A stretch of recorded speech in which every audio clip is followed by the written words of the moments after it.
Bollywood silver screen presenting the mad women's ball.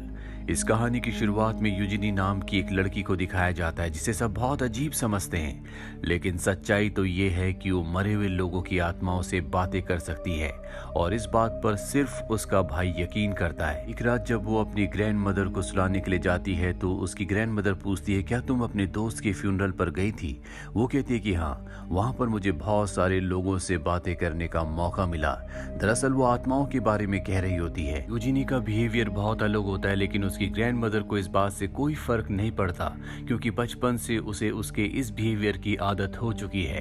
अब Eugenie अपने भाई के साथ मार्केट जाती है। दरअसल यूजिनी को अकेले घर से बाहर निकलने की इजाजत नहीं है, इसीलिए हमेशा वो अपने भाई या किसी और के साथ जाती है। अब जब वो मार्केट में होती है तभी वहां पर वो एक लड़के को देखती है जो एक अजीब सी किताब पढ़ रहा होता है और ये किताब आत्माओं के बारे में होती है। यूजिनी उसे बहुत ध्यान से देखती है। इसके बाद वो लड़का यूजिनी के पास आता है, उससे बातें करने लगता है। यूजिनी कहती है कि मुझे तुम में और तुम्हारी बातों में कोई भी इंटरेस्ट नहीं है, मुझे इस किताब में इंटरेस्ट है। ये सुनने के बाद वो लड़का उसे कुछ दिनों के लिए ये किताब दे देता है। अब यूजिनी घर पर आकर उस किताब को पढ़ने लगती है जो कि आत्माओं के बारे में होती है, ऐसे लोगों के बारे में होती है जो आत्माओं से बातें कर सकते हैं। और इस किताब को पढ़ने के बाद उसे अपना मकसद पता चलता है जो कि मरे हुए लोगों की आत्माओं के मैसेजेस को उनके अपने लोगों तक पहुंचाना होता है। एक दिन वो अपनी ग्रैंड मदर को कोम कर रही होती है और तभी उसे कुछ होने लगता है। वो किसी से बात करना शुरू कर देती है। यूजिनी को देखकर ऐसा लगता है कि वो अपनी सेंसेस खो चुकी है। इसके बाद वो ड्रॉर खोलती है जिसके अंदर से वो सारा सामान बाहर निकालने लगती है और तभी ड्रॉर के अंदर से वो एक नेकलेस निकालती है जो वो अपनी ग्रैंड मदर को देती है। और ये नेकलेस उसी की ग्रैंड मदर का होता है जो आज से कई साल पहले खो गया था। उसकी ग्रैंड मदर को लगता था कि ये चोरी हो गया, जो अब एक बार फिर से उनके पास है। दरअसल ये उनके हस्बैंड ने उन्हें गिफ्ट दिया था, यानी कि यूजिनी के ग्रैंडफादर ने। यूजिनी की ग्रैंड मदर उससे पूछती है कि तुम्हें इस नेकलेस के बारे में कैसे पता चला? वो कहती है कि ग्रैंडफादर की आत्मा ने मुझे बताया, लेकिन उसकी ग्रैंड मदर को लगता है कि ये झूठ बोल रही है। दरअसल इसी ने इसे यहाँ पर छुपाया था और आज उन्हें वापस लौटा दिया। अगली सुबह यूजिनी को उसकी मॉम उठाने के लिए आती है और कहती है कि आज तुम्हारे पिता तुम्हें घुमाने के लिए ले जा रहे हैं। ये सुनकर यूजिनी को बहुत अच्छा लगता है क्योंकि वो जानती है कि उसके पिता उसे बिल्कुल पसंद नहीं करते और इसके पीछे सबसे बड़ा कारण ये होता है कि वो आम लड़कियों की तरह रहती है जबकि वो बहुत ही अमीर खानदान से बिलोंग करती है। इसके बाद यूजिनी के पिता और उसका भाई उसे अपने साथ ले जाते हैं। यूजिनी बहुत खुश होती है, लेकिन वो देखती है कि उसके पिता और उसका भाई बहुत खामोश है। उसे उन दोनों पर शक हो जाता है और तभी वो देखती है कि उसके पिता की सीट के नीचे एक बैग है। वो समझ जाती है कुछ न कुछ गड़बड़ है। वो अपने भाई से इसके बारे में पूछती है कि मुझे कहाँ ले जाया जा रहा है, लेकिन उसका भाई कुछ नहीं बताता। दरअसल उसका भाई ऐसा नहीं चाहता, लेकिन अपने पिता के डर से वो कुछ बोल नहीं पाता। इसके बाद इनकी घोड़ा गाड़ी रुकती है और तभी दो आदमी आते हैं जो यूजिनी को जबरदस्ती अपने साथ ले जाते हैं। दरअसल ये एक मेंटल हॉस्पिटल है जहाँ पर दिमागी मरीजों का इलाज किया जाता है। इसके बाद यहाँ यूजिनी को चेक किया जाता है। यूजिनी सबको चिल्ला चिल्ला कर कह रही होती है कि मैं एक आम इंसान हूँ, मेरी दिमागी हालत पूरी तरह से ठीक है, मैं पागल नहीं हूँ। बचपन से वो यही बात सबको साबित करना चाहती है, लेकिन उसकी बातों पर कोई विश्वास नहीं करता। हर कोई उसे पागल समझता है। अब उसे एक दूसरे रूम में ले जाया जाता है जहाँ पर बहुत सारी लड़कियां हैं और इन सब की दिमागी हालत खराब है, लेकिन इनमें से कुछ लड़कियां ऐसी भी थी जो यूजिनी की तरह बिल्कुल ठीक थी, लेकिन यहाँ के ट्रीटमेंट की वजह से उनकी दिमागी हालत भी खराब हो गई। और अब भी यहाँ पर एक लड़की ऐसी होती है जिसकी दिमागी हालत पूरी तरह से यूजिनी की तरह ठीक है। इसका नाम जीना होता है। जीना यूजिनी को यहाँ के बारे में सब कुछ बताती है। इसके बाद जीना को बहुत सारे लोगों के सामने ले जाया जाता है जहाँ पर एक डॉक्टर उसके सामने आकर उसे हिप्नोसिस करता है। वो अपना दिमागी संतुलन पूरी तरह से खो बैठती है। जैसा वो डॉक्टर जीना को करने को कहता वो वैसे ही करती। उसकी हालत इतनी ज्यादा खराब हो जाती है कि वो वहीं फ्लोर पर गिर जाती है, पर किसी को उस पर रहम नहीं आता। यहाँ पर जितने भी लोग होते हैं वो सब के सब बहुत निर्दयी होते हैं, सिर्फ एक हेड नर्स को छोड़कर। वो यहाँ के सभी पेशेंट्स से बहुत ज्यादा प्यार करती है। ये भी पता है कि यहाँ पर जितने भी पेशेंट्स हैं उन सबको टॉर्चर किया जाता है। उनके इलाज करने का जो तरीका है है वो पूरी तरह से गलत है, पर वो यहाँ पर सिर्फ एक हेड नर्स है, वो किसी के भी खिलाफ नहीं जा सकती। वहीं यूजिनी किसी को नहीं बताती कि वो आत्माओं से बातें कर सकती है, क्योंकि वो जानती है कि अगर उसने ऐसी बातें की तो उसे और भी टॉर्चर किया जाएगा। पर एक दिन जब हेड नर्स उसके सामने आती है, वो उसे बताती है कि तुम्हारी बहन की आत्मा ने मुझसे संपर्क किया था। हेड नर्स उसकी बातों पर यकीन नहीं करती, पर जब वो उसे कुछ खास बातें बताती है जो हेड नर्स और उसकी बहन के सीक्रेट्स थे, तो वो हैरान हो जाती है। पर फिर भी वो उसकी बात पर ज्यादा ध्यान नहीं देती। उसे लगता है कि हो सकता है कि यूजिनी ने कहीं से बातें सुनी हो, इसीलिए वो वहां से चली जाती है। कुछ दिनों के बाद यूजिनी को एक बड़े डॉक्टर के पास ले जाया जाता है, जो उससे कई सारे सवाल करता है। इस डॉक्टर को पता है कि वो आत्माओं से बातें करती है, क्योंकि यूजिनी के पिता ने उसे बताया होता है। वो बातों बातों में यूजिनी से ये एक्सेप्ट करवा लेता है कि अब भी उसे आत्माएं दिखती हैं, वो आत्माओं से बात करती है। इसीलिए वो यूजिनी को हॉस्पिटल से डिस्चार्ज नहीं करता और तय करता है कि उसे अब भी यहाँ हॉस्पिटल में कुछ और दिन बिताने होंगे। यूजिनी ये सुनकर गुस्सा हो जाती है, वो उससे उल्टा सीधा कहना शुरू कर देती है। इससे वो डॉक्टर इस नतीजे पर पहुंचता है कि यूजिनी को हिस्टेरिया है। ये एक ऐसी बीमारी है जिसका ट्रीटमेंट बहुत ही ज्यादा दर्दनाक, बहुत ही खतरनाक है। इसमें पेशेंट को एक लकड़ी के टब के अंदर रखा जाता है, सिर्फ उसका सर बाहर होता है और टब के अंदर पूरी तरह से आइस भर दी जाती है। और यूजिनी के साथ भी यही किया जाता है, उसे लकड़ी के टब के अंदर डाल दिया जाता है, बर्फ तोड़ी जाती है और टब में डाल दी जाती है। ये एक ऐसा ट्रीटमेंट है जिससे इंसान की यानी कि पेशेंट की पूरी बॉडी सुन्न हो जाती है। ये 19th सेंचुरी का वक्त होता है, यानी कि आज से 200 साल पहले, जब मेडिकल ने बहुत ज्यादा तरक्की नहीं की थी और इस तरह के उल्टे सीधे ट्रीटमेंट करके लोगों का इलाज करने की डॉक्टर कोशिश करते थे, जिसका कोई फायदा नहीं होता था। और अब यूजिनी को ये दर्द, ये प्रताड़ना सहनी पड़ती है। कई घंटों के बाद जब यूजिनी को उस लकड़ी के टब से बाहर निकाला जाता है तो उसकी पूरी बॉडी कांप रही होती है, उसे इतना दर्द हो रहा होता है कि वो सो भी नहीं पाती। वहीं हेड नर्स जब घर जा रही होती है तो उसे एहसास होता है कि कोई उसका पीछा कर रहा है। जब वो अपने घर की स्टेयर्स पर पहुंचती है तो वहां पर यूजिनी का भाई आता है। वो हेड नर्स को बताता है कि यूजिनी आत्माओं से बातें कर सकती है। मैं बचपन से बात जानता हूँ, मैं यूजिनी पर विश्वास करता हूँ। और इसके बाद वो हेड नर्स को किताब देता है जिस पर आत्माओं के बारे में लिखा होता है, जो यूजिनी को एक लड़के ने दी थी।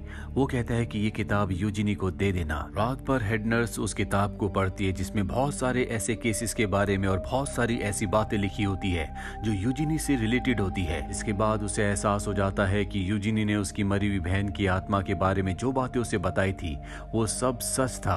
अगले दिन वो यूजिनी के पास जाती है और उसे कहती है कि मैं चाहती हूँ कि तुम मेरी बहन से एक बार फिर से संपर्क करो, मैं उससे बातें करना चाहती हूँ। साथ ही हेड नर्स उसे बताती है कि तुम्हारा भाई मेरे पास आया था, उसने तुम्हारे लिए किताब दी है, वो चाहता है कि वो तुमसे मिले।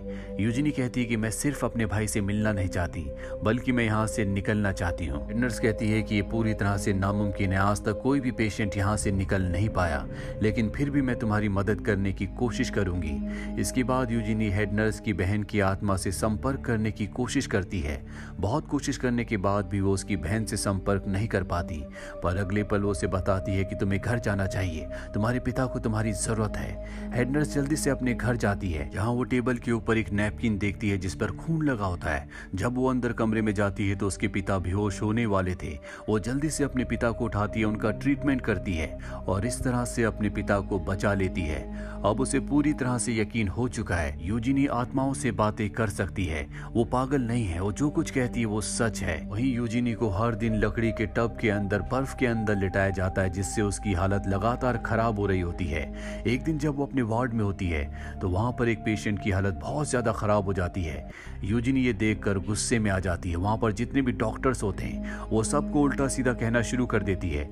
वो कहती है कि तुम्हें किसी का ट्रीटमेंट करना नहीं आता, यहाँ पर जितने भी पेशेंट्स की हालत खराब है उन सब के जिम्मेदार आप सब लोग हो। ये बात सुनकर सभी डॉक्टर्स को यूजिनी पर बहुत गुस्सा आता है और उसे सजा के तौर पर काल कोठरी में डाल दिया जाता है, जहाँ पर एक नर्स होती है जो कि बहुत ज्यादा स्ट्रिक्ट है। इस काल कोठरी में एक विंडो होती है, इसे कभी कभी खोला जाता है, लेकिन धीरे धीरे वो नर्स उस विंडो को भी खोलना बंद कर देती है।